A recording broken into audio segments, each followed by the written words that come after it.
Oh wait, no. I was on Facebook seeing if it. It's Comedy Dish. Co-starring Rick Wright and Stephen Allen Green. Now we can officially start. Yes, and we're off. Well, welcome, public. We're talking to the public every week, and I want to welcome the public to another Comedy Dish. Comedy Dish is a conversation show. It's not an interview show, though we do get into cul-de-sacs of questioning. We have people who are comedians, comedy writers, comedy producers. Today we have a famous tech guy who's witnessed everything, and it's not mean spirited. Although Rick, when I first came up with the name Comedy Dish, I was thinking, it should be kind of gossipy because it's a dish, right? Yeah. Right. We do some gossip here, don't we? How are you? Yeah. Speaking of gossip, yeah, I'm doing fine. Well, give me the London gossip. What's that? Give me the London gossip. Well, not much new in comedy. I'm going to try and swing by the King's Head on Saturday and see and talk to Windsor, see if he'd be up for doing the show. And he's somebody that actually I was friends with enough that he and his wife and kids came to when I lived in Dagenham, Essex. Dagenham? You go and take a rope in Dagenham? They came over a couple times, and we had Sunday roast. So okay, well, hey, now you're pissing me off because I miss those Sunday roasts in England. Just the whole social aspect of it's incredible. What is this purpose of this? Is this to get your to do what? Oh, well, just to talk to whoever's on the bill there. There's usually always somebody from back in the day that's on the bill at King's Head, and Maggie and I are going to go see an early film on Saturday, so we can swing by there after the film's over. Okay. So it's not purposeful to make a deal or something. I don't know. I'm so with this. Oh, no, I'm. I got to tell you something. That's what I was on the phone with this morning, and why I'm running late is trying to make deals and talking to people who are trying to get my help to make deals, and why they're coming to me for help. I still have no idea.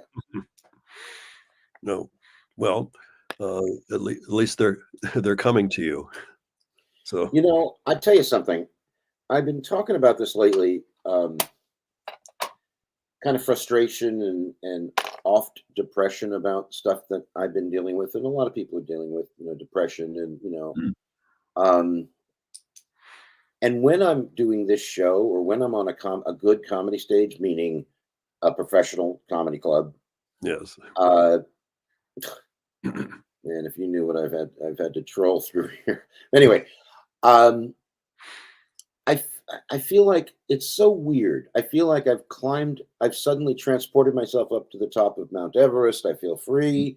I'm not worried about bills. I'm not worried about the gossip. I'm not worried about the business. I don't care. I'm just doing this. Am I deluded for feeling that way? Well, yeah, not deluded at all. It I is say deluded, yes, but for other reasons. As I couldn't imagine myself trying to be in the LA comedy scene at this point. I mean, if I was still living there, I'm sure I would have, had to find some other trade, because it was I don't know. I didn't have the. It kind of broke my spirit a little bit. So coming here was what motivated me again, because I was getting maybe. I was getting maybe one spot a week from the Comedy Store, and maybe one spot every 3 weeks from the Laugh Factory, and that was pretty much it. And the rest of the time, I had to just, do my. Those spots were usually always closing, so after 1 o'clock, and not in a good way. So you're dealing with an audience of drunks that the club wants you to rid of, basically, right? Yeah, well, at least the way Jamie put it, we need a strong act like you to close. Yeah. Well, I mean, this goes back to a whole discussion, and I want to get Dave's opinion on this when he joins us. About there's a real devaluation in LA these days of musical acts, except on the alternative circuit, the clever alternative circuit like Ron Lynch's Tomorrow, where they have musical comedy and straight music as well, I think, and comedy, really interesting comedy. It's just the mainstream clubs. Mitzi was really into music, and we wouldn't have had the great Finest Henderson, Harry Basil, you, or even me. Yeah, there was all those all the female acts. I mean, yes, they were tape and prop. Louise Duarte, right? Louise Duarte, Janice Hart. Janice Hart. Who was that beautiful one? Pam Madison, was it? Pam Madison. Yeah. Beautiful. Everyone loved her. She died. Yeah, both Pam Madison and Janice Hart are no longer with us. Right. And I used to write for Janice Hart. Really? Which was kind of fun. I mean, she was a very willing. She would give me what song she'd want to parody, or what singer, and that was getting right into doing Britney Spears and doing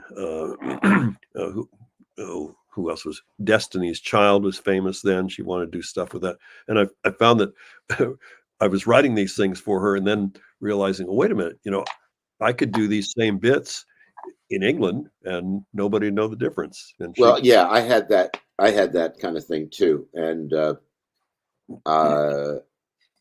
yeah, but I wasn't really coming back. When I came back to LA, I wasn't working the clubs. They weren't working me anymore. So it was just kind of a vacation from working. And that's the irony of it, is that I'd come back to LA where I started. And because I was working a lot in England, I'd come back to LA, and LA was like my vacation. Didn't even get frustrated. I'd drive frustrated. I'd drive by the Comedy Store. Maybe I'd drop in and say hello, but it didn't mean anything to me anymore. I looked at it as Hogwarts, and I had graduated. You know what I mean? And no offense to Comedy Store. I'm just talking about my mindset at the time. And I'm looking to go back. I've been hanging out there a little bit and talking to some comics about it, and just weighing the risks of getting back involved with the Comedy Store or any comedy club right now. Is there still anybody at the Comedy Store who's from, I guess, Don Barris and Argus? That's pretty much it. Brian Holtzman, until he got hooked up with, I think, Bill Burr, and now he's, at Joe Rogan's. I mean, Brian is being shepherded to be a comedy star, but that only happened in the last couple of years, to my knowledge. And so he was there. When I left, the same comics, some of the same comics are there. Listen, we should bring on our guest. Let me and we'll talk about all this. Okay. It's Comedy Store related. I'm really glad to have this guy. I don't even know if we've met. I think we haven't, because I was in England. But today's guest is David Wheeler. I got to find out if it's Dave or David. I'll find out in a minute. Let me read this thing that I got, okay. David is the former house sound engineer, de facto stage manager at the Comedy Store. Dave engineered audio feed for TV and radio simulcasts, including MTV, VH1, Network, and Comedy Central, as well as live simulcasts to the Persian Gulf on Armed Forces and Westwood 1 networks. Dave, we have to talk about when Mitzi asked me to create the Comedy Channel. I got a whole thing there. Plus our segment, Nick, where we explore comedians who unconscious. Wait, that's promoting the show. Please welcome, if you will, even if you won't, Mr. Dave Wheeler. Hey, Dave. Hello, sir. Here I'm live. Hi, guys. Yeah, great to see you again. You bring back some memories talking about those late night spots they used to put you on, man. I felt so bad for you, man. Yeah, I remember having a discussion with. He's still around, so I won't say his name, but he did a little bit of stuff with props, and he was, his act was funny. It was a very kind of old school funny. Yeah.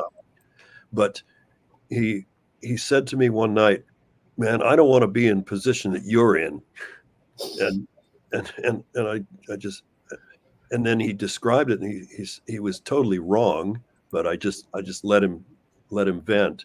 But then I called him the next day and just said, what you said was really awful. Yeah. Wait a minute. It sounded like he was saying something of support. I wouldn't want to be in the position you're in. I mean, he said it with more demeaning than that. It was more like, I don't want to be in the position you're in, that you're just hanging around here waiting for a late spot, and that's all you get. It still doesn't sound harmful to me, but I don't know if I knew who it was, would it make a difference? Problem is when Rick would have a spot, New York guy he'd be on the bill, and you'd look down and it'd be something. And then it'd go like say there was 5 on a Saturday early show, and it goes blah blah blah. Talk about Roger Bear, some of those singing acts. I guess he's no longer with us either, is he? No, he's gone.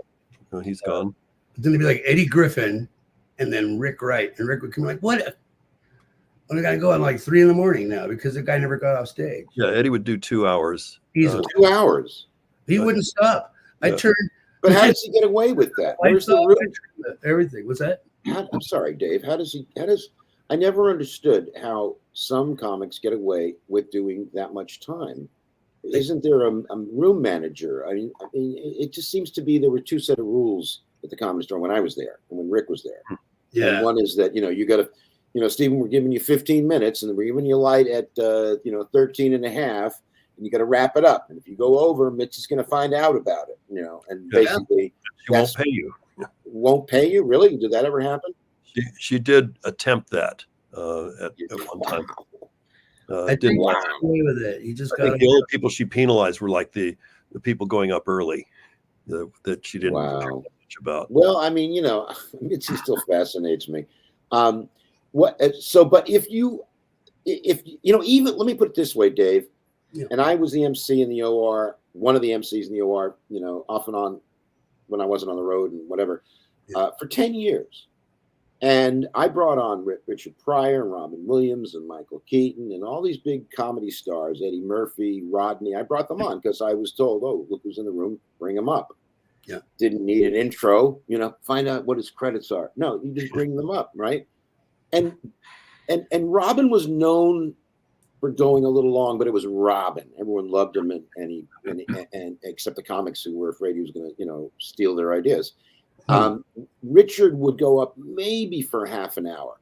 What I'm saying is, those are the biggest comedy stars and comedy gods. Those are comedy gods. So where does someone like whoever who's not a comedy god get the permission? Forget the balls, the permission. Where's the mechanics? Oh, I do 2 hours. Why? I know exactly how they got away with it. How?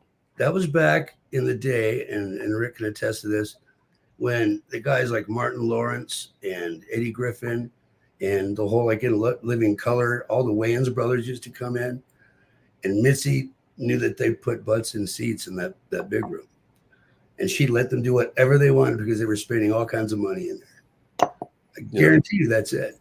Well, the best one with Eddie was he was on in the main room, a late show, and Richard Pryor was in the audience. In his last year on the planet, I think, and he was, had even stopped performing. He was doing Wednesday nights in the OR for a while, but he's in the audience, and Eddie Griffin does his entire Mudbone bit as a tribute.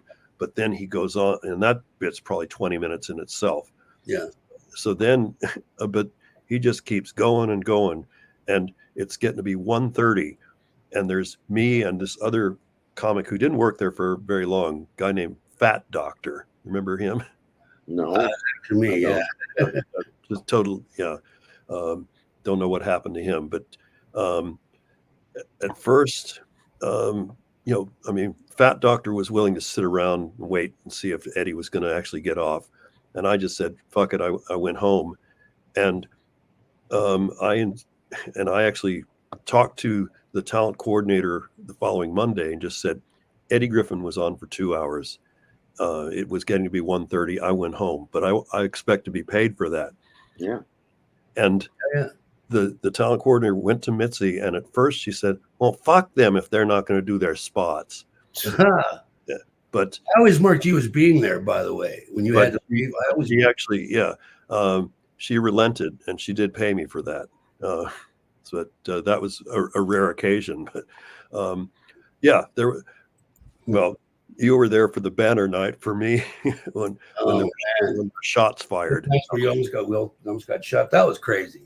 Yes. That was one So of Dave, let's bring you into focus here. Let's get the camera on Dave here. Get him a mic. All right. There we Makeup. No, he looks fine. So what was your role at the Comedy Store? Let's start there. Okay. It was like house sound guy. It was kind of what I was hired with, George Drew. And he came through. And Wait, George Drew? Remember George Drew? He was manager for a while He was okay. around that time. And George is also one of the reasons why the manager didn't go kick those guys off the stage, because he just wouldn't do it. But anyway, it's neither here nor there. But I had just come to town to go to school, actually, and I was looking to get a job, and I had my degree in audio engineering. And I thought, well, I'll go up and down Sunset to some of these clubs and see if I can get a job mixing bands. And I went to, of course, the Whiskey and the Roxy and the Coconut Teaser and some of these other ones. Just handing off resumes, And I was just driving by the Comedy Store, and I thought, well, it's comedy. I'll try. So I'm going around the back, and I'm knocking on the door, and no one's answering. And all of a sudden, Billy Smith, do you remember Billy? The guy I replaced? Oh, okay. Long hair guy, right? Yeah. He was a roadie for Guns N' Roses. Okay, yeah. Right. I know which guy. He was he said, I knew who he was at the time. And he sticks his head out of that window over the back door. Hey, cut that shit out. What's wrong with you? But he's reading me all right. So I go, sorry. I didn't know it was him then. I just I gotta get out of here. And then George came out the back door, and he actually took my resume. And he goes, what are you doing Saturday? I said, whatever, He said, come by here Saturday. Because I guess what was happening is he was having an argument at that moment with Billy upstairs. Dave, you haven't answered my question. Well, The witness is being aggressive. It's not so much. I strike a motion to strike his testimony. No, Dave, just for our audience to follow along. Don't forget. Because listen, we guys in the comedy business, we talk like this in real life because we know we're comics. We know what we do. But just help me explain to the audience your specific role. It's interesting how you got the gig. That's drama. I love it. Drama underneath the comedy is brilliant. What was your position at the Comedy Store? I would do sound and lights in the main room, sound and turn on the lights in the OR, and then up in the belly room, I would have a mic running up there. Right. Attempt to keep. Now, the piano guys are pretty good at this, the OR especially, but try to keep people on stage, try to make sure that everyone's shown up. They're supposed to call when they get there and tell me that they were there for their spot. Hang on a second. Hang on. I'm just hearing from the producers here. Sorry, Dave and Rick. Hang on. I got to talk to the audience. The producers of Comedy Dish are telling me I was a bit too aggressive on our guest just now.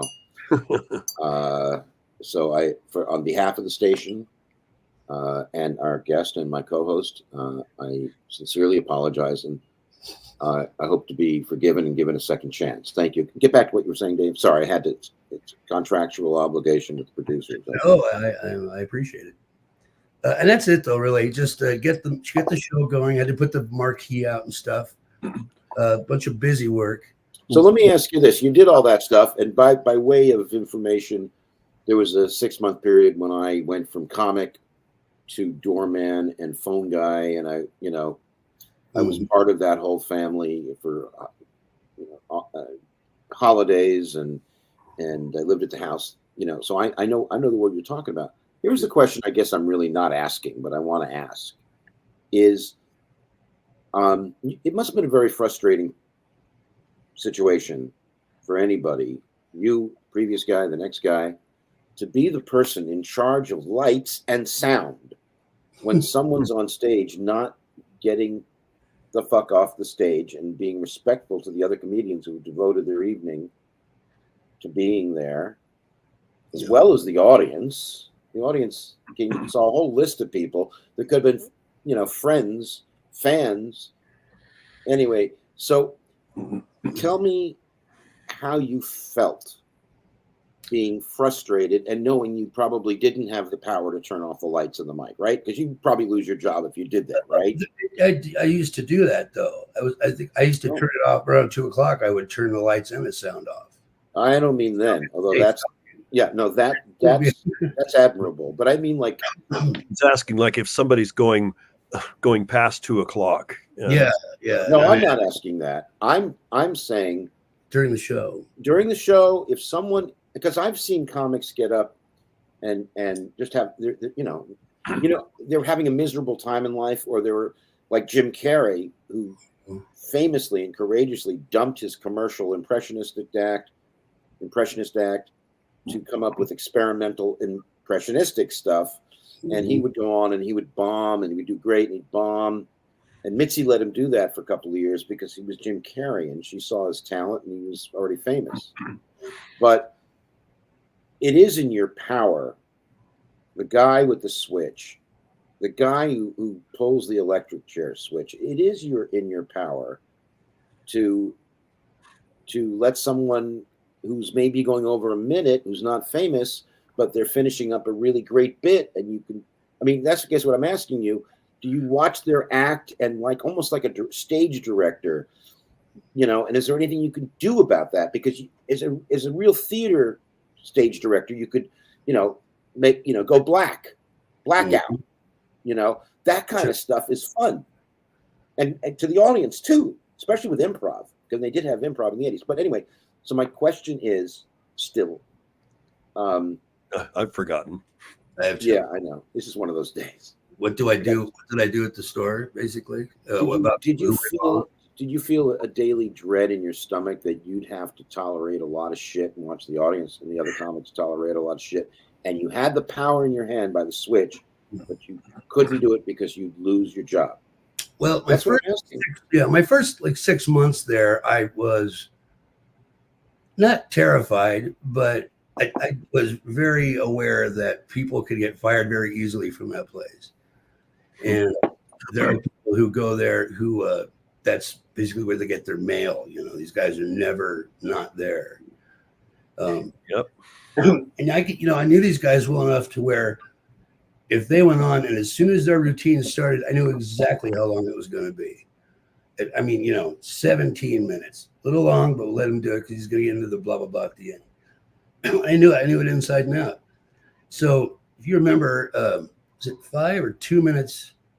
When did you get the bows, Rick? Was it at 5 or 5 minutes left or 2 minutes? Yeah, it was about 2 minutes. The bows in the back, the light. The lighting up Mae West, yeah. Yeah, it was her. Or Fanny Bryce, whatever it was. Bryce, I think, yeah, she had the bow up there.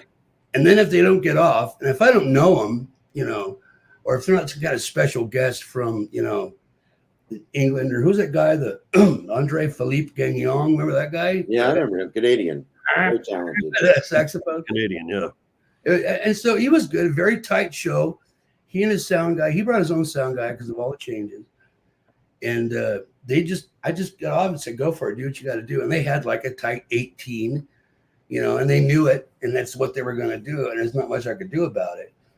But yeah, at first I couldn't do anything. But then after a while, I would try to talk them into doing the time they're supposed to do. Please, guys, it's Saturday. We got to get out of here because there's another show, whatever. And usually the first show on a Saturday would be pretty cool about that because they knew that they had another show and the waitresses had to come in to get it all ready again. But Saturday night, man, or Friday night, that could get crazy later on. Well, it's interesting because I can imagine a comedian who wasn't famous but getting the weekend work and the show's running so late because of another comic doing 2 hours, and that comic cannot say to Mitzi, can I go on because I have a spot at the Improv? Mm-hmm. Did that ever happen to you, Rick, where you had a spot at the store in the Improv and you couldn't get to the Improv because Comedy Store was running late? Somehow, it's usually Laugh Factory, but somehow managed to coordinate them so that if I was doing double, and I'd have spots at the LA Cabaret when that was open, in the Valley. So, there were plenty of nights I'd do a triple, and somehow they'd all get coordinated. I rarely had to miss a spot.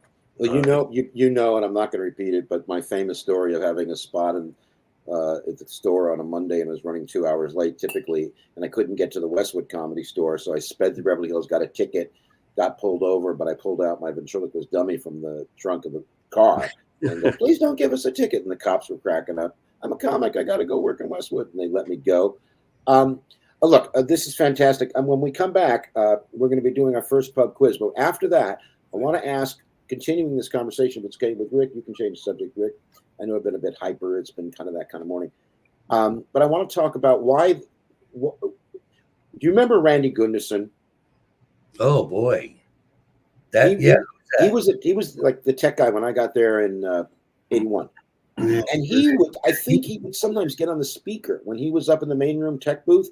He would get on the speaker. Oh yeah, you can do say that. Shit like, okay, I said wrap it up, right? Oh really? Oh, okay, yeah, I've never done that. I probably should have sometimes. I guess I knew that telling them that this was going on wasn't gonna. They didn't care. The management didn't care. So it was like, no, it would have made a difference. Flash the light in the back. Yeah, I would flash the light. Yeah, the audience. You have to get the audience on your side. As an MC, I can attest to this. You have to get the audience. Is your power. So, if you let the audience know, and hey, we're management here at the Comedy Store. We want you to know those who came to see the next 5 comedians might not get to see them, but you can't. It's diplomatically impossible. Yeah. But the audience has to know what's going on. I think that's always the problem with the comedy show of any type or size or status I've ever seen or been on, is that the audience is ill-informed about what's going on. We're so glad to have Dave Wheeler here, and we're going to come back with more questions about the Comedy Store, and I want to talk about what he's doing these days and where he's headed. But first, here's our first pub quiz.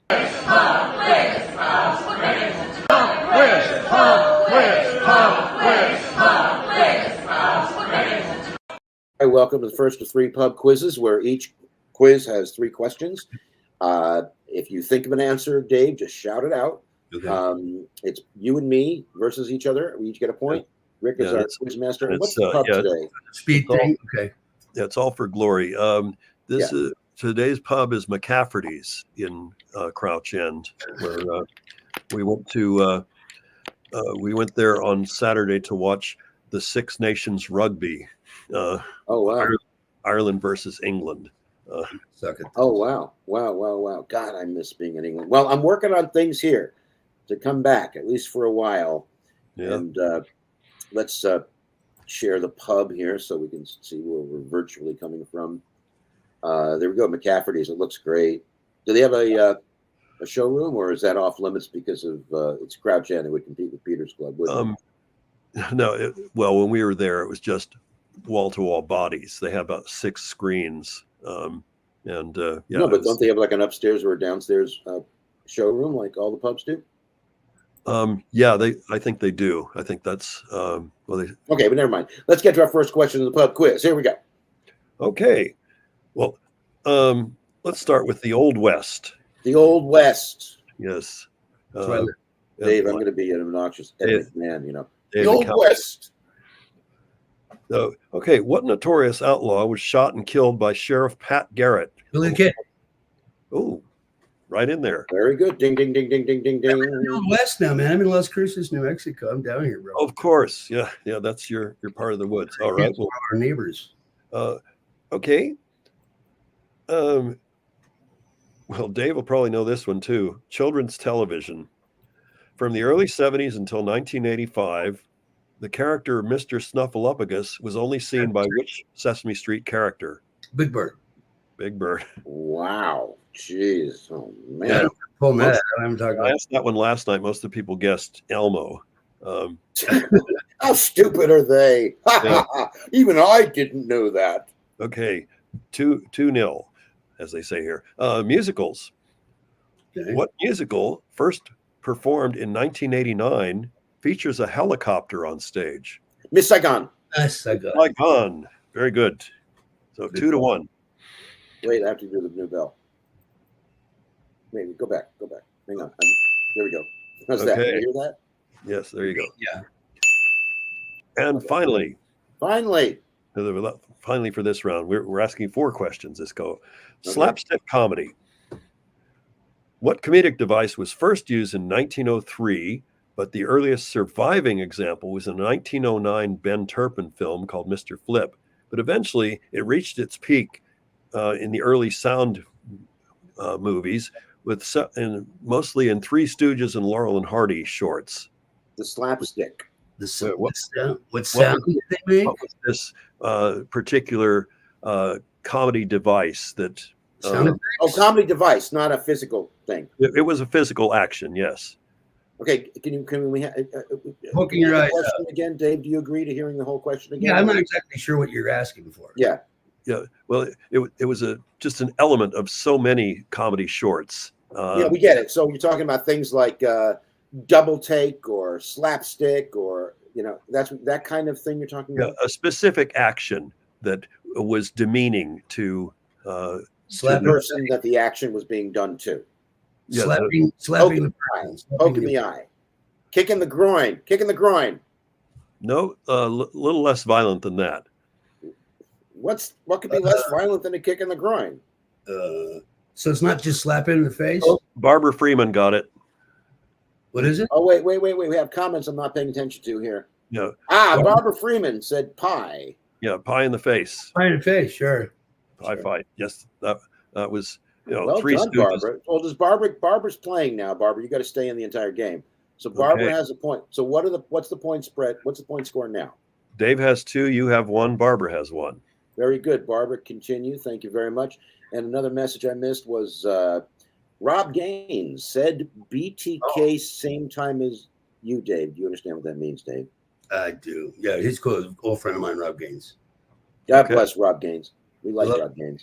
Yeah, he's a nice guy. His dad was a great educator too. His what? His dad was a very good educator. He was a theater guy, and he used to teach the theater at Cruces High when I went to school, and we used to do all the school plays. He was awesome. And Rob's a drummer too.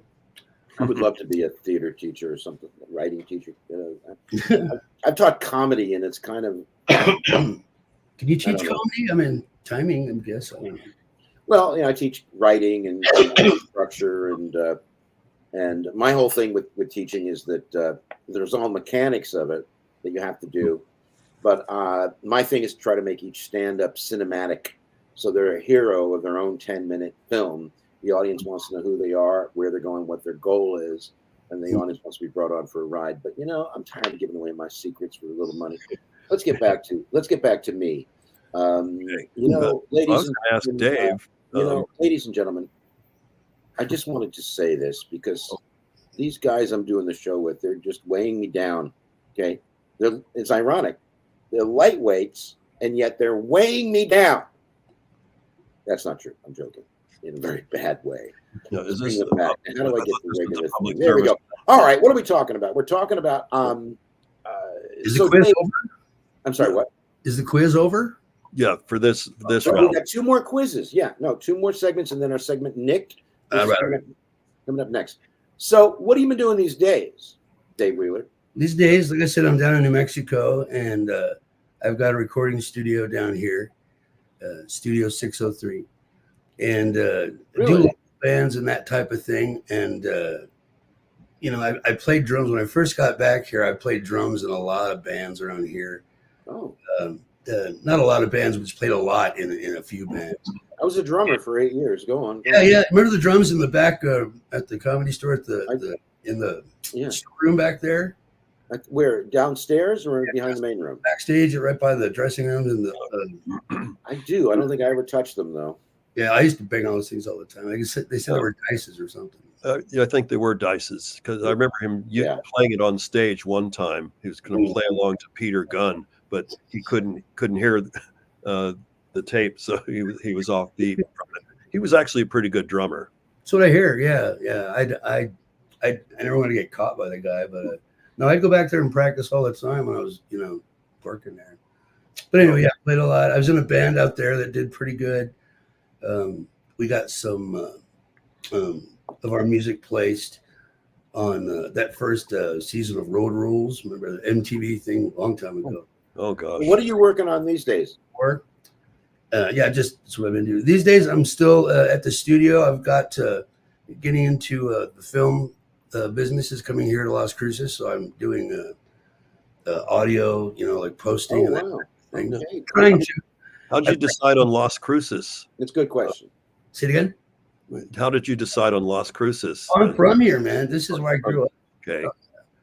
Yeah, I've got roots here. I was here, well, for quite a while before I went to LA. And I had to come back here for sure. Plus, we had my daughter, and I had to move back here. I didn't want her growing up out in Los Angeles. Yeah. So that's what I do now. Just like I said, grip rental and stuff like that. Just trying to keep the entertainment business going in this You area. have my full admiration, Dave. Yes. Did you Yeah. did you leave LA right after you left the Comedy Store, or did you hang around there for a while? No. I left the store to pursue the band that I was in, Matanza. And I can say that because it's not a band anymore, but we were a bunch of sound engineer guys. These guys were like recording, like really good recording guys, and they had access to a really fantastic major studio in Los Angeles. And I'm not going to spill any beans on, but just this primo gear. And we'd go in the middle of the night and just record all night long in this band. So I get the feeling you're really a music guy, and the comedy thing was a started out job, that way, right? and I still like it. And Sorry, I couldn't hear you. Yeah, I still do. I still enjoy music, and back then, music was like my main focus for sure. So how long did you work at the store as an engineer? I was just thinking about that this morning. It was like 90, sometime in 90 to sometime in like 92 or 3. And in all that time, during that time, did you have any time, physical time or creative time to work on music at the same time? Or did you say, I guess I'm not doing music for a while? Well, that's the interesting thing. I also decided to attend this place called Musicians Institute, which is a school down there in Hollywood. Which is why I moved Is to that Hollywood. I thought it was the Comedians Institute where they said most crazy comedians. Oh God, no. That was that place. What? Crestview. Crest Hill. Crest Hill. Crestview. Okay, anyway. But so I was actually going to school as much as I could during the day when I wasn't trying to sleep, try to recover from the Comedy Store, nights. Yeah, you were there from like 7 o'clock to 2 o'clock, right? Oh, it was crazy. It was Maybe long. 3 o'clock Of even. course, we had such a rapport with that middle bar that that one guy. He was that one. It was like a Mickey Spillane novel, man. It's like all the guys have their spots, and the waitresses are all sassy. And I got this guy, and he knew that I was going to give him a big $10 bill on the other side of the bar. You'd walk in this way and go walk around once, and I'd say, "Hey, man," I just kind of tap the bar. This guy was really cool, like the young Latin hot guy, Right. And he was a bar back now, but he was good. He was going places, Well, listen, when we come back, we got to do our segment. Okay, I'm out. Oh, sorry, I didn't mean to talk over you. No, I'm being long-winded. I was just saying, by the time I got to the other end of the bar, he would have like a big thing of a Jim Beam just in a coffee cup. Big, like 5 shots of Jim Beam that I would just slam and then put down and then go back to work. Have you ever thought of writing a book about all this? Say it again? Yeah, have you ever thought of writing a book about all this? I have, but I don't think anyone would believe me. I try not to tell too many stories about that time because, dude, no one would believe the amount of bullshit that went on in that place. I think they would. I think the audience would, because the audience has gotten really educated as to what they're seeing. A lot of celebrities do stupid, embarrassing things, right, Rick? Yours is from an entirely different perspective because you had to be there the whole night. And so Hell yeah. I got an idea. I got a book I wrote about my days at the store. Rick, you have a book you're writing or wrote about the store. And Dave, you guys, why don't we collaborate? Maybe get 12 comics. Has anyone ever done that in terms of the store? 12 comics writing 12 different chapters telling a point of view or something.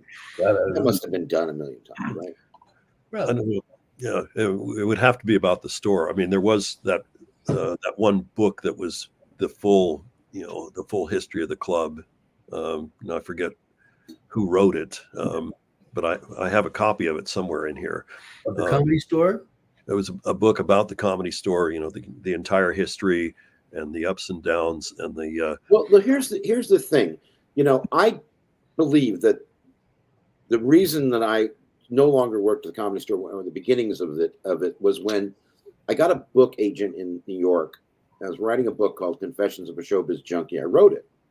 It was about my addiction to stand up and doing feral performances, and I interviewed some famous comedians and also a de facto professor at UCLA about addictions and stand-up comedy and getting high, and then I created High on Laughter. It's a great story, I think. I'd say my great story that happened to me and I participated in. But I gave like 4 chapters to Mitzi to say, hey, look at this. And, it wasn't a good idea. So I think, but what I was going to say was, I think there's been such a change of vibe at the Comedy Store. Mitzi's, God rest her soul, has been gone a few years. Yeah. And there is sort of I hate to use the word covenant, but a covenant of love for the old days. I get asked about it all the time when I'm there. What was it like? Mm-hmm. And I think it's so far in the distance, we maybe even talk to the Comedy Store about it as we do it. Might be a good idea. I mean, Lou Deck, who's probably watching, he's down somewhere. He's got stories, and it's about love. It's about what we endured, and a lot of it is about our own stupidity. I got drunk the night before, and I was hungover, so I missed my spot to audition for NBC. Mm-hmm. What do you guys think? 2 words, the Todd. Yeah. Yeah. Well, Todd Lemich, man. Yeah, he was I think he's still alive, but No, I don't know if he is or not. I actually talked to him one time. I talked to him. 1999 was the last time I talked to him. Yeah, I got a hold of him at his mom's house in Florida, and he was telling me that he had to get to the show to the Comedy Store because he had a spot that night. Uh-huh. Barbara Freeman is saying she worked there too. I'll get Rob Gaines says something. I'll put him on in a minute. But Barbara Freeman, I remember Barbara Freeman in the back of my mind. Barbara, you worked there too. Are you near your computer? Do you want me to send you a link? You can come into the show and say hi. Let me know. Just send me a thing. And then Rob Gaines, your friend, says kind of like that John Doe book about LA punk rock. That's right. I didn't read it, but I know about it. That'd be cool. Yeah. I mean, seriously, guys, if we did this, and it can't, in my opinion, it can't be a love letter to the Comedy Store. I mean, it's got to be a reportage. A sort of. Well, I've got countless.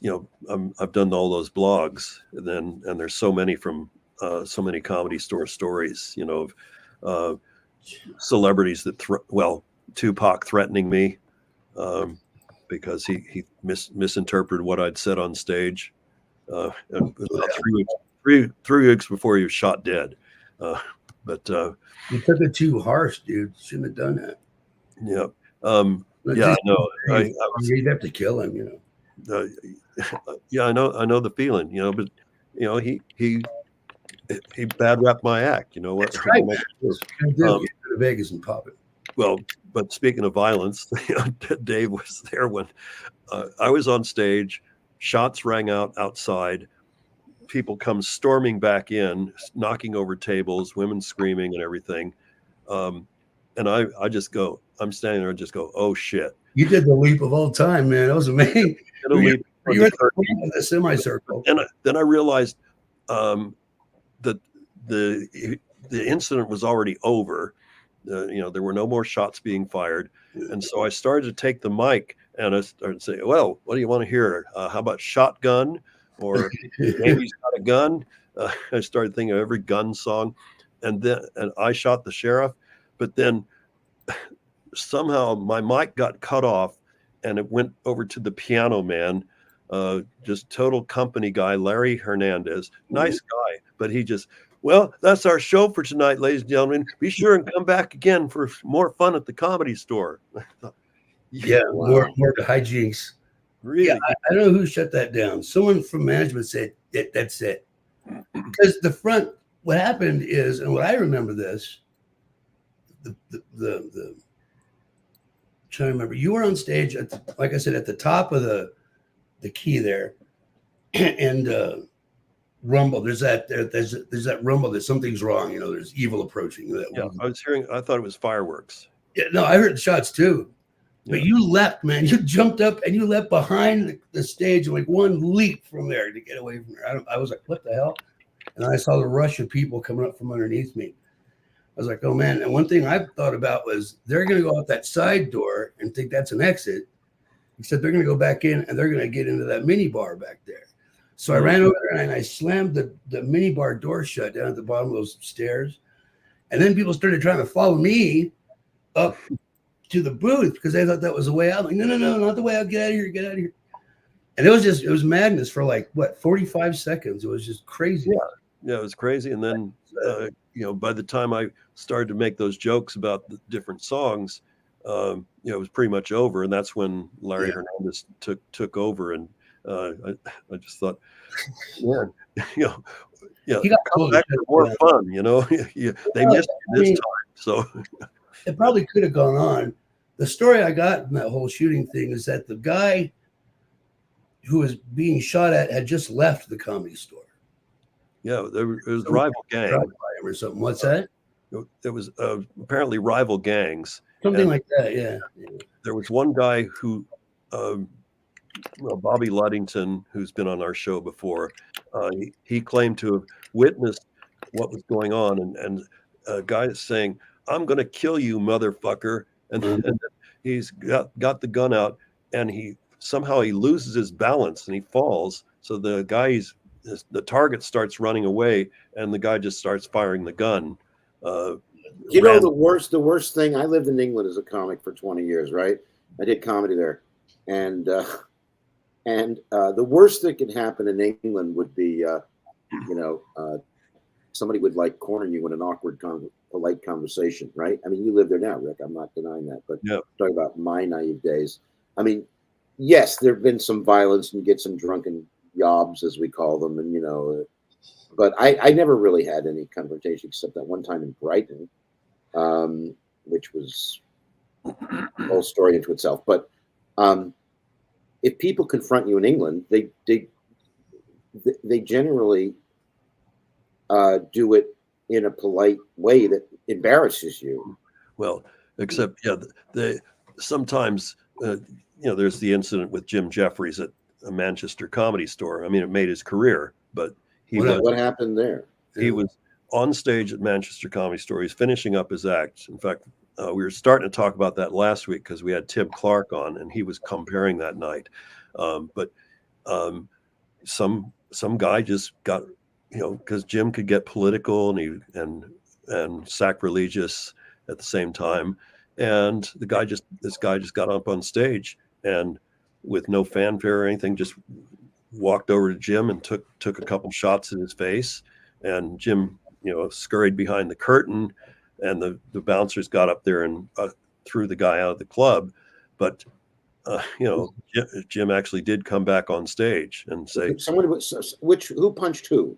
I think I've seen this. The guy that got on stage punched Jim. Isn't this on YouTube?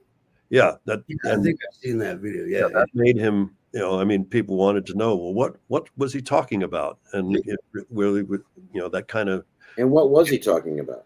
Oh, I remember I've watched the video a couple times, and he's saying, so what was it? Was it my stuff about the wet pussy that got him upset? But it was on that level. He just recalled some of his kind of grotesque humor, but people wanted to know what was this guy doing that was so upset this guy that he just got up on stage and punched him. And because it was on video and it went to YouTube, he got big time agency, and he's been living in LA and becoming a big star. So well, if you want to see it, I just found it. Now, we have a general rule of not playing anything off of YouTube unless it's privately owned, because Google's going to let our platform, which is StreamYard, know about it. But I think I'm looking at this. I think it's worth risking, at least taking a quick look at it. Would you guys agree? Sure. Yeah. Okay. If we go, we go. Here we go. So let me.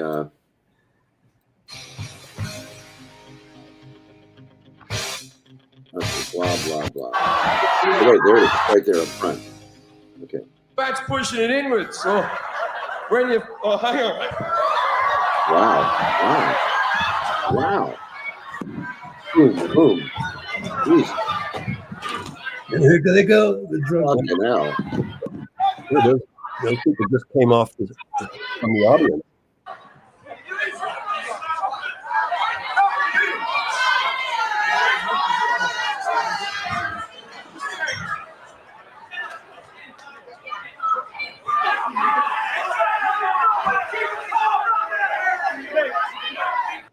All right, enough of that. That reminds me of that guy Keith Crazy, Leadham. so- Remember that one? I'm sorry, what?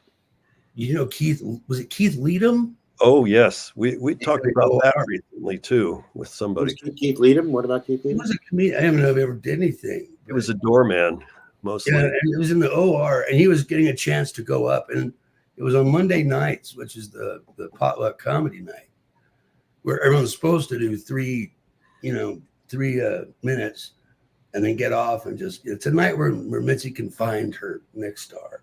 Yeah. Yeah. Although Yeah. most of those performers and the audience were black, and so, Exactly, because Monday night was like a big black comedy night there and the OR. Which how things were trending. That's just the genesis of a lot of that. There was what's the one with the I can't think of it. Steve Harvey and those guys. Remember that when they teamed up? Oh, the Cotton Club thing. Yeah, those guys, what do they call it? I forgot if they had their like Kings of Comedy or something. Yeah, I think they were called the Kings of Comedy. Yeah, but it's This just is- yeah. heavy ethnic show that went around. It was beautiful. It worked. But he gets up there and he's bombing. I didn't even see his set, but I happened to walk by the back there, that door where you can see up and see the stage, and he's kind of getting killed up there. Oh my God, this guy, because everyone's just riding him, and he goes, he actually says, "Man, I hate playing here on N-word or night." That's what it was called. Okay. That's what he called it. Yeah. And- No, I mean, no, Todd, I think it was Todd Lemish coined that term, didn't he? Oh, Todd may have. Yeah. Yeah. It's just that they didn't know. But who the Todd kid never was. said it on stage. No, of course not. Todd would get mad at the It's a community. terrible thing to say. Them about cotton shirts from the 1800s and stuff.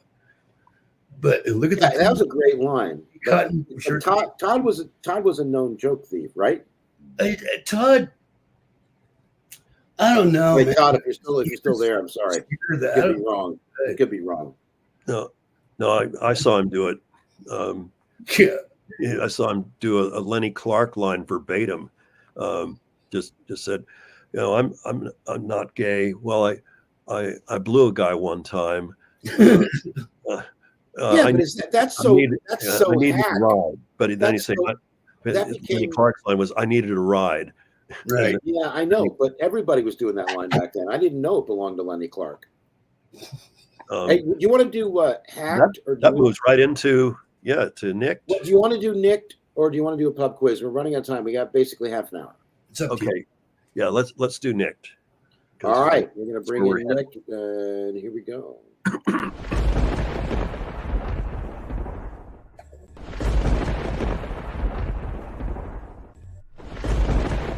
Okay, welcome to Nicked. For those Americans in the audience, nicked is a British slang term for stolen. Yeah, he nicked my wallet, didn't he? You don't necessarily say he nicked my estate. So I usually don't know anything. I have nothing to bring to this, and I'm not saying it with pride. So basically, Ryan Well, or Dave, get started. Dave, you must have seen lots of it. This is one of those things where it's also like, how far do I want to take this? Don't name names. There- Don't name names. It's still an interesting story. Just don't name names. People, it had to get to the point where people would come into me, especially the variety acts. and you can call this stealing or popular or something. But like I say, Janice Hart. You're drinking on the job, Dave. We don't pay you to drink on the job, buddy. Oh, it's bourbon. No, it's not. It's coffee. She would come in and say, has like Donna Cherry say, but might be doing something. Has she done, or what has she done tonight? I'd say, well, she's doing Tina and this lady, that lady. Yeah. So I didn't know she can't do any of those in her show. So she's got to go get a bunch of other tapes. So the Variety Act shared a bunch of like concepts, everyone did a Madonna back then. Everyone did a Share. Yeah. So it's like, I wouldn't say that's so much stealing the joke, but they would sometimes steal each other's ideas for those things. They had the same gag on the artist. You know what I'm saying? They both use the same joke for Cher and same joke for whoever it was. Did that ever create conflict? Or? Fight backstage, and I'd have to just kind of let her. They got to do their thing. But it was really, of course, man, Carlos, dude. Shit, I wish you hadn't. But it was tough if they for Mitzi to line up if she was going to do a whole one show of like 12 comics. Yeah. If she was going to put two female singing impressionists, that's just going to happen. Yeah. Yeah. My To part. your knowledge, Rick, did Mitzi ever call any comic on the carpet into her office and say, "You're doing so and so's material"? To my knowledge, I don't recall her doing that. I certainly remember some of the people she trusted saying, you should check this guy because he's doing so and so's act. But whether she did, if they were getting laughs and they're also on their way up, I must say, she banned Eddie Griffin from the club a lot of times, mostly for the people that he brought in. But she was aware that, he was nicking a lot of Mooney's stuff. Right. What about with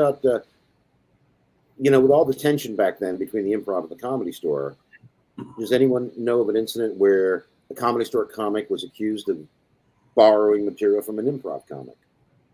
From who?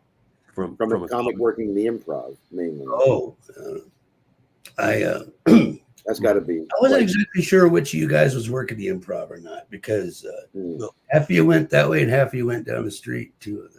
Well, the Improv was more of a place to hang out than either the other places, because the showroom was in the back and there was a plenty, the restaurant and the bar area in the front. So that's where the famous people came in.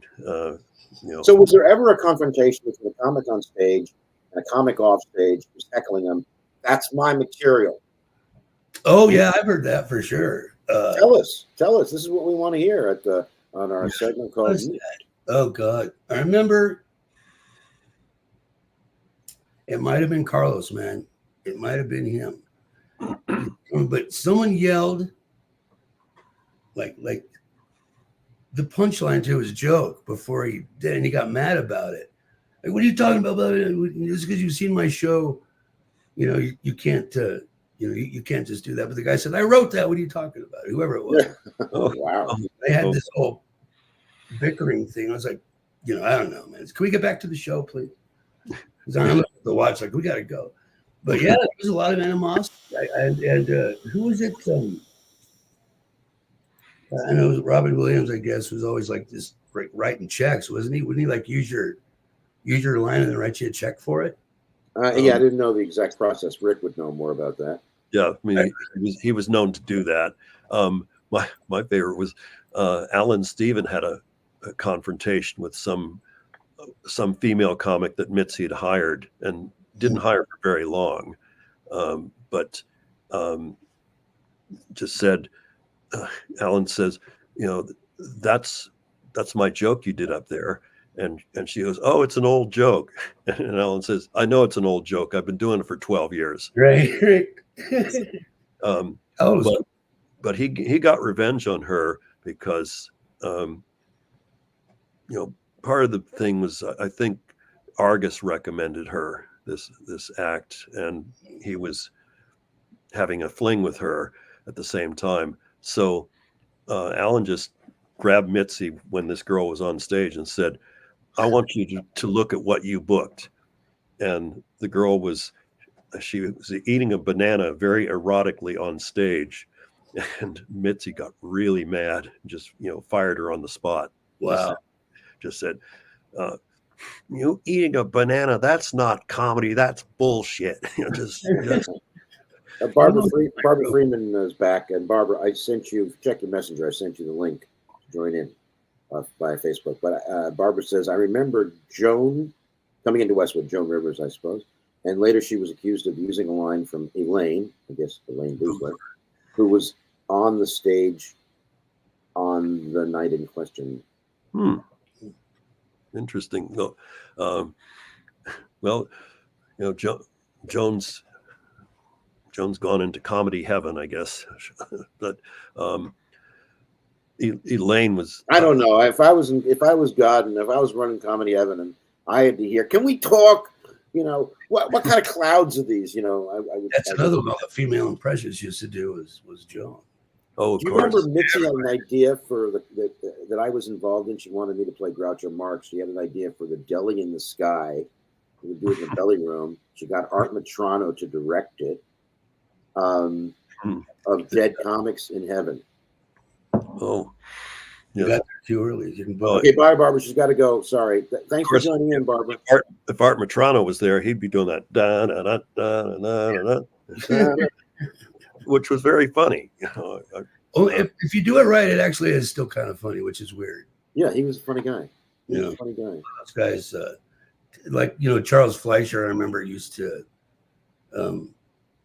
bitch about people using some of his stuff, but I didn't know who it was because I couldn't. Anything he did being comfortable. Now, listen. I think there's the thing is, and I know this is a double-edged sword by me even saying it, but comics work really hard, as we all know, to write material, to come up with the right voice, to come up with the right perspective, to word it precisely. It's a lot of whittling and fixing over, could be many months on, a 4-sentence bit. Could be. And we work really hard. And when someone just steals it, it's really annoying, whether they meant to or not. And often we talked about how a writer wannabe could be, listening to another comedian and then pawning it off as his own. So it's not always the buyer that the thing is. But one thing I want to say about it is that,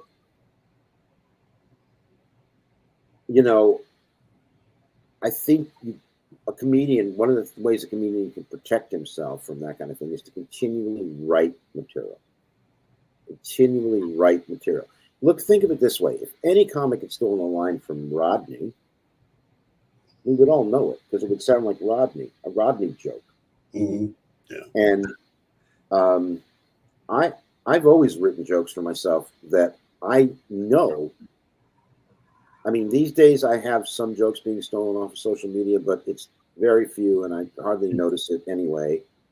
And sometimes I might post a joke that someone posted and I didn't even know it existed already.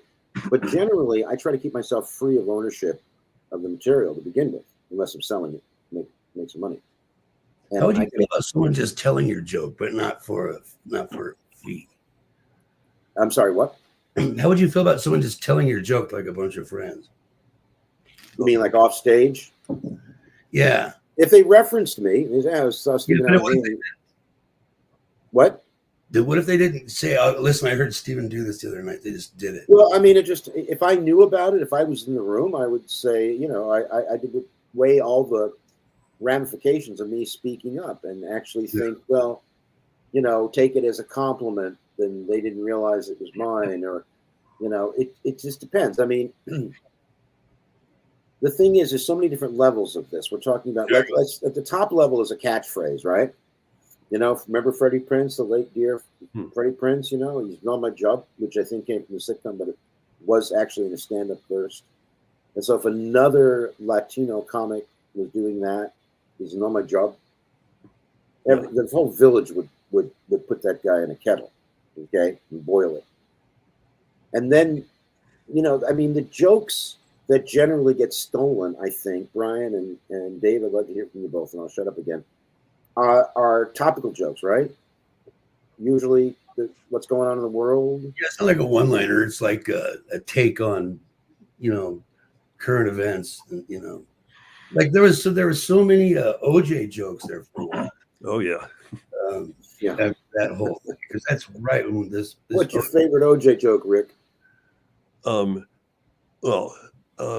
OJ's going to get married again. Wants another stab at it. Right.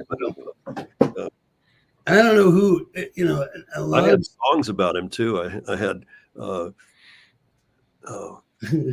it was to the tune of Windy, and all I can remember now is everyone knows he's guilty, but OJ had alibis. The gloves were just not his size. It's pretty Wow.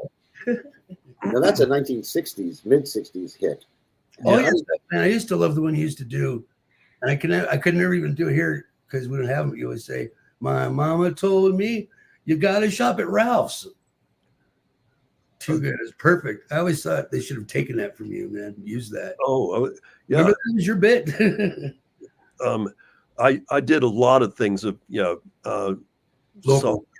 people's songs for commercials. I did a lot of Beatles stuff, and then I did "Don't You Know We're Charging" on American Express. Going in the wind. Would you have to consider whether those songs were in the audience's references? I didn't care. I mean, this was 30 plus years ago, so the songs weren't that old. They weren't 60 years old. Right. They were 30 years old, but they were still being played, right? Yeah, they were still. Interesting. Could your act do that these days with current songs? You'd probably have to clear it with them, wouldn't you? Well, I hardly do it anymore.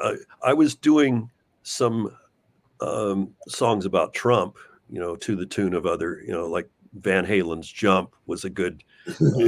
He's a pussy grabbing, something, hate spewing lion machine. You know who we mean? It's got to be Trump. Wow. Those are good. Keep doing it. What was the other one I had? Because I'm a sexist, I'm a bigot, homophobic, and I'm an idiot. Being a dictator is fun. I hate Muslims. I hate women, and my hair needs trimming. My best friend is Kim Jong-un. That's good, man. Brilliant. All right, let's do our second pub quiz.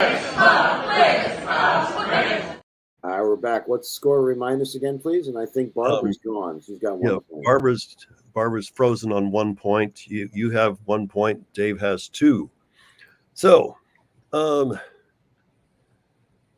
okay, a game question. What is the combined score? I'm sorry, is this still Old West? No, this is board games. Oh, board games, okay. What is the combined score of the letters J, K, and X in Scrabble? Without looking at my keyboard? Or that's not related to keyboard? 32. 32? I don't know. No. 28. No, well, J is 8, X is 8, and K is 5. It becomes 21. How the fuck would we know this? Who plays Scrabble? If you don't play Scrabble, then that's a I mean, I've played Scrabble since I was on the Titanic. Anyway, go on. Yeah. Okay. European history. In what country is Waterloo, the site of the famous battle? France. It's not in France. England. It's not in England. Oh, Sweden. It's not Sweden. That's where ABBA was from, and they sang Waterloo. Something about Sweden. That's funny. I was hoping I found a back door to that. Yeah, it's actually Belgium. Oh. Which is, I just thought, wow, that's an interesting. Okay. My favorite Oscars question, because this one went over. I was just so proud I came up with this myself. What actor and actress who were both up for Oscars this year were also up for Oscars 48 years ago when they were in the same film, and they were both nominated for that same film. They're Al better. Pacino. No, you're on the right track though. What did he say? They were both in the same film 48 years ago. Robert De Niro. Robert De Niro is one. Jodie Foster. And Jodie Foster. Oh, Taxi Driver, and yeah. So she's in Naiad, right? She's in Naiad, and he was in De Niro's in Boom Boom movie. Killers of the Flower Moon. Yeah. Yeah. But I said they were in the same movie, though. They were in the same movie in 1976. Together. Yeah, you didn't make that clear, Brian. I want to stick Well, up I the said tape on this. they were nominated for Oscars for the same film in 48 years ago. Oh, I saw that as they both. Okay. Like, they did a remake. What's the score now? Well, you've jumped ahead, so Now, yeah. you're leading 3-2. Cool. Next question. TV. What actor and filmmaker got his first major exposure playing Dr. Doug Ross on ER? George Clooney. You said it at the same time. Okay. I did it first. Yeah. I swear. I give it to him. Give it to him, Brian. He's like, Okay, yes. it's a tie score. Alliances. What country last week became the 32nd country to join NATO? I just read it. You just said it. Belgium. No. Sweden. Sweden. Sweden is the right answer. Yeah, I just saw that. It was like, yeah, you mixed it up with the ABBA question. Yes, okay. I like this one. Coulrophobia is the fear of what entertainers? What is it? What's the word? It's COULRO phobia is the fear of what entertainers? jugglers, Oh, close. knife throwers, Prostitutes. fire eaters, prostitutes, Those, Those yeah, are they're not. entertainers. tightrope walk, acrobats. They're they're less physical than that. It's more. Can you say the word as opposed to just you said it and then you spelled it? Say it again, please. Yeah, coulrophobia. Coulrophobia. COULRO. The prefix really doesn't help any. Yeah, But right. It's a phobia. Give us a time frame. It's their visual appearance that. Contortionists. No, it has. Are they a contemporary? It's not a entertainment? physical thing. And Rich Estes just got it. He said clowns. Clowns. Oh, Yes. Rich got it. All right, A Rich lot gets of a people point. are afraid of clowns. Yes. Coulrophobia. Rich, congratulations. Rich got a point. Okay. For the here's no, one. no, Rob. It's not mimes. It's clowns. Oh, mimes is a good guess, though. Yeah. Yes. Well, mimes are clowns, aren't they? No, don't get me started. That's worse than the situation in the Middle East. Okay.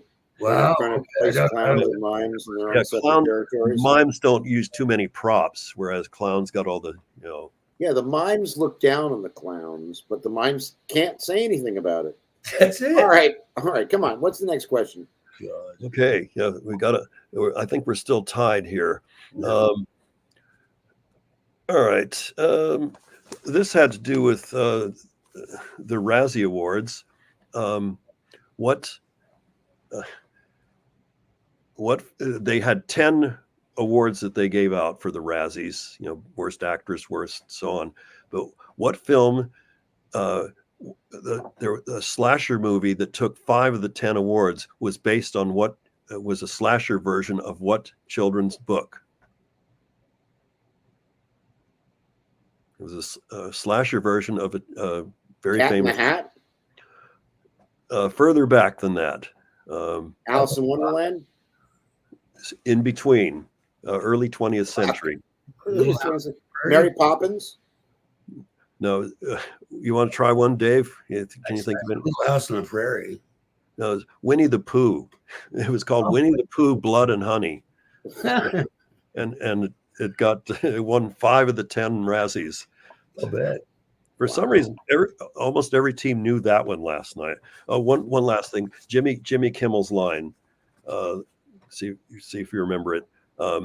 When he read the thing from Trump, then he said, "Oh, we thank you for watching. Isn't it past your Jail time. jail time?" Yeah, you both knew. Was that a question? I asked it last night, and every team got it. So Yeah, I mean, everyone knows it. It's a great line. Great line. it was a great. What's the score?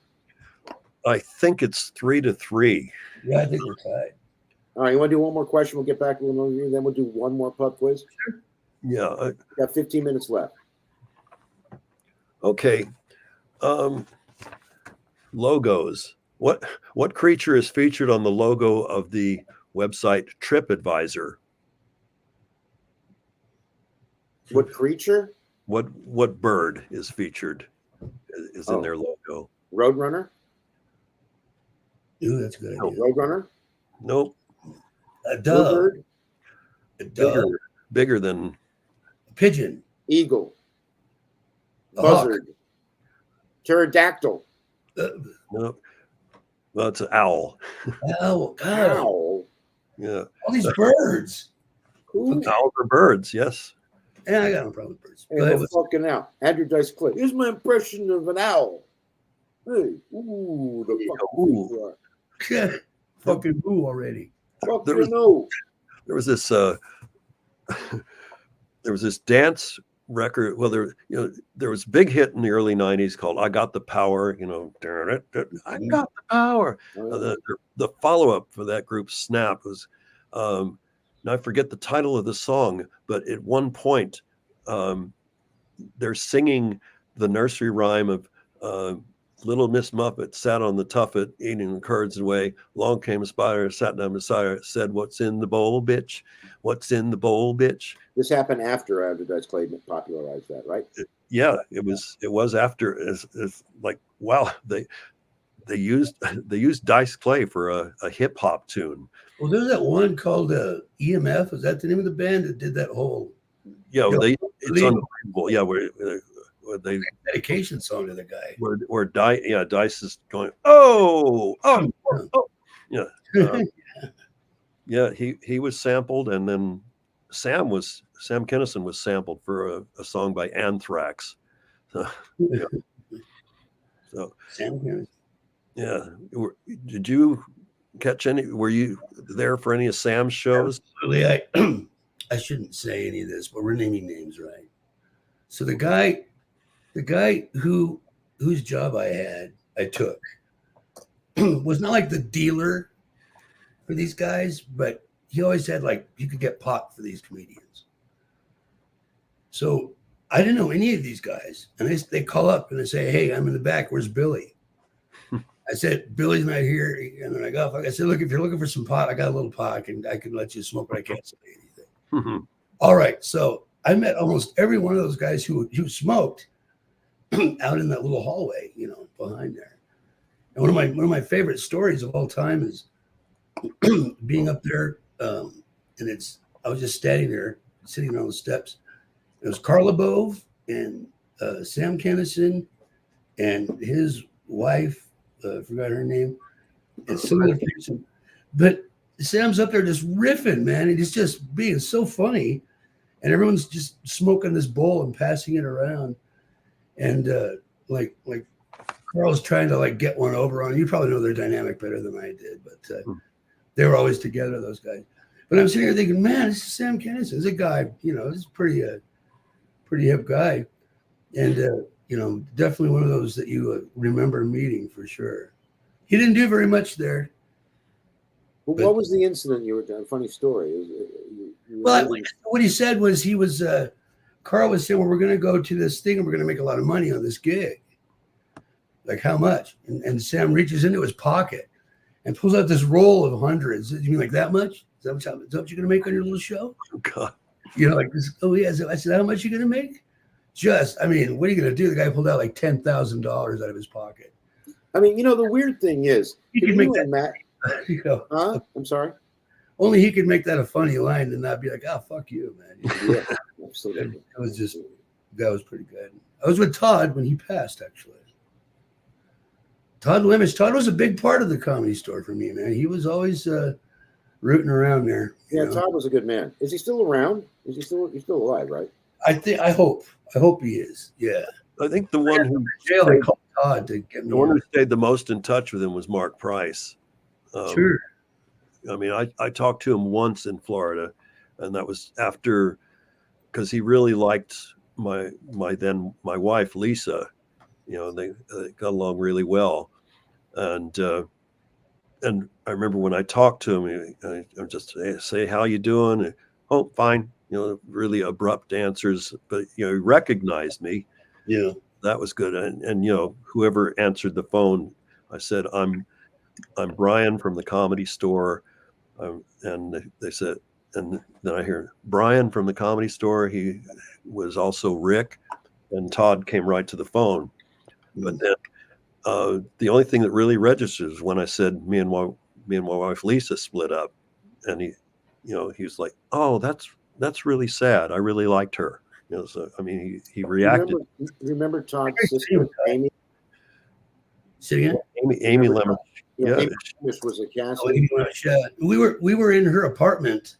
Why the hell is in Amy Lemish's apartment with Todd? I don't know, but it was his sister's apartment.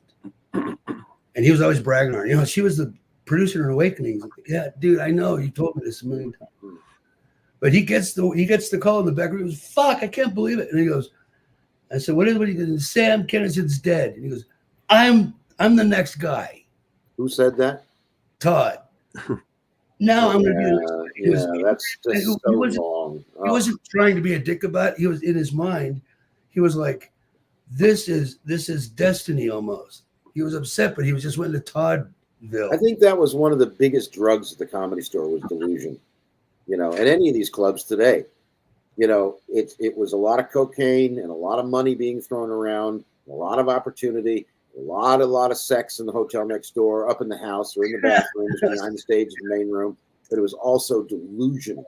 Delusion, self-delusion was, I think, the number one coin of the realm back in those days. And, you know, during that time, just don't forget, it was Reagan. We had this, you know, it was this uncertainty with Carter and, you know, and we didn't know what was going on. And then, you know, the communist threat. And then Reagan comes in and the economy just shoots through the roof. So there's a lot of people coming in, spending money. And the ideal of America at the time seemed to be about corporate, not imperialism, but corporate progression being important. People no longer ashamed to talk about money like we were in the 60s or even in the 70s.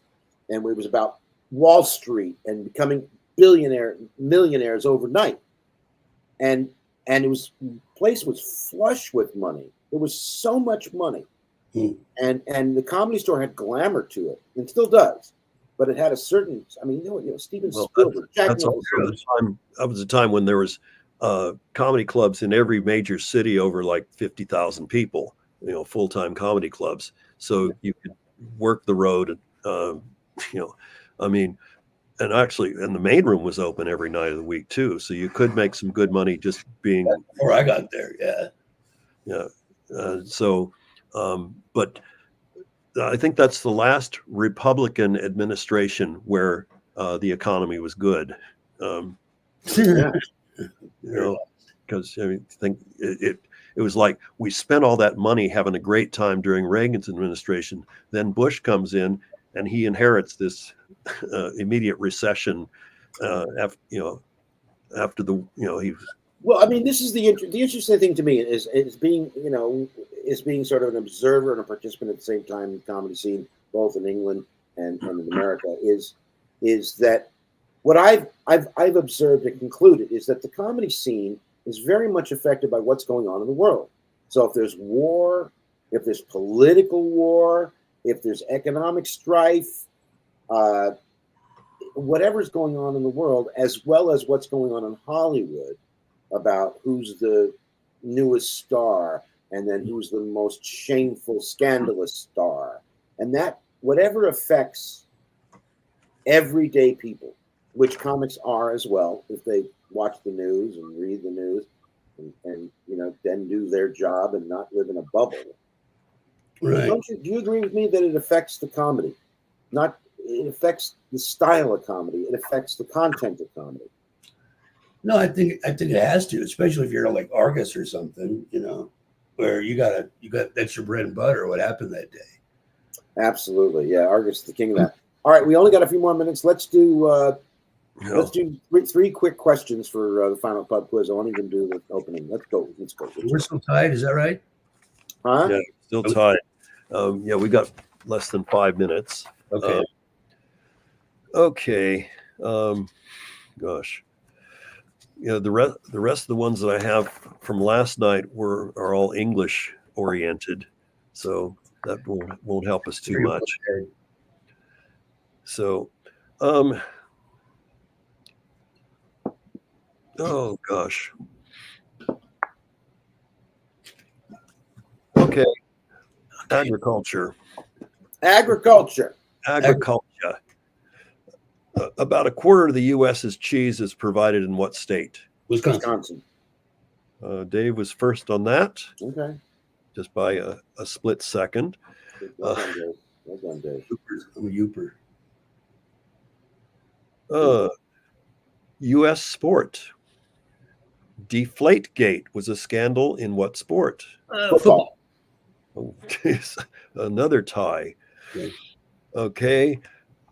Grains. Spelt is a variety of what cereal crop? Wheat. Wheat. There. Tiebreaker. All right, what's the score and who won? Or do we still have a tiebreaker? I think it wound up 5-1. Sorry, I couldn't hear you. It's 5-4, Dave. So Dave wins. Yay! Okay, there we Dave go. wins. I'm the guest. I'm supposed to win. Yeah, I know. We used to. We worked that perfect. Dave, you've been a lovely guest. One of my favorites. You'll have to come back. Let me tell the audience who's on the show. Next week, we have comedy, March 20th, comedy legend Bruce Baum. I can't wait for this. Cool. That's Yeah. going to be great. And I just booked, I didn't let you know, Rick, because it was right before the show. But we've on the 27th, I got my friend Bill Cates, who's a real interesting guy, kind of Phil Proctory, friends with Phil, voiceover, real creative, kind of interesting Hollywood traditionalist, but anything but traditionalist. And a very interesting guy, good man. I'm looking forward to that. And I talked with, I'm not going to name names, but I talked to that club owner chain. He's agreed to do it, but he's finding his time. I'm not going to name him. And I've asked a few more people, but I think you mentioned. I may want. Well, I'm hoping to come to America either in April or May. So I haven't worked that out yet. oh wow, That's I'm cool. working out with see if Maggie can come with me, and things of that nature. See if see what time is convenient for me to step away from quizzing and everything else that I'm doing here. So anyway, it's great to see you. Are you coming for business, doing gigs, just hanging out? I hope to get on at the Throckmorton, because I talked to Lucy about, Raul, Joshua had talked to Lucy about him and me doing something there. And she said, well, you guys might be good just to MC the show. So That'd be cool. that You would could do the patio show. There you go. That's right. You were the sound man for the patio show when we did. What, the Comedy Store at a patio show? I remember Well, this. Rick and Ruby, we did it as a prospective pilot, Rick and Ruby's patio show, which was, Oh, wow. and they Pee-wee on as a guest? we had people that we knew from Pee Wee. We didn't. This was after. How about Miss Yvonne? Did you who was Miss Yvonne? She intrigues me. Her name is Lynn Stewart. And yeah, we stayed. I'm still Facebook friends with Lynn. We communicate. Let's get her on the show. I like her character. I know nothing about her. I will ask Lynn about that. That's a good one. Are you still playing with Monica too? Oh yeah. Yeah, we had her on the show. We've had her on the show. Oh, cool. Okay. Yeah, she's a very nice person. Let's do a new segment called we had her on the show. Listen, this is great. Thank you, Dave, for being here. You're a great man, a soldier of comedy. I have full respect for you. I think you're one of those people that would have been a friend of mine back in the day at the Comedy Store if we were there at the same time. Thank you, Rick. Best and love to Maggie, love to Earl, love to Peter. Thank you, audience. We'll see you next week. And don't forget something. Yeah. It's Comedy Dish. Co